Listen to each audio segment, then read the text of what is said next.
আজ চলে যাচ্ছি আমি শাক তুলতে, বাড়িতে গিয়ে শাক তুলতে মানে সর্ষা খেতে।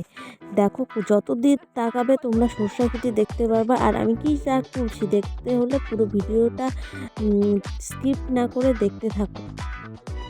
আর ভালো লাগলে শেয়ার কমেন্ট অবশ্যই করো। আর আমাকে যদি ভালো লাগে তাহলে ফলো অবশ্যই করো।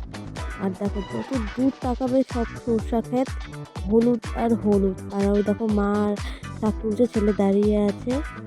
আর আমি তোমাদেরকে ভিউটা দেখানোর জন্য দেখাচ্ছি। আর দেখো আমাদের শাক তোলা মোটামুটি হয়ে গেছে, ছেলে সর্ষা ফুল তুলছে আর মা শাক তুলে নিয়েছে। এটা হলো আমার মা ছেলেকে নিয়ে আসছে। দেখো ছেলে পরে উঠে নিয়েছে আর হাঁটবে না বলছে। আর আমিও শাক তুলে নিয়ে নিয়েছি। আর মা জুতো ভরে হাঁটতে পারছিল না বলে জুতো খুলে নিয়ে নিল হাতে, ছেলেকে কোলে নিয়েছে বলে। আর আমি হাতে প্লাস্টিকের শাক তুলেছি, সেগুলো হলো সব বচুয়া শাক। এত শাক হয়তো বলতে পারবো না আমি তোমাদেরকে। অসংখ্য শাক। টাটা বাই বাই, ব্লগটা শেয়ার করুন।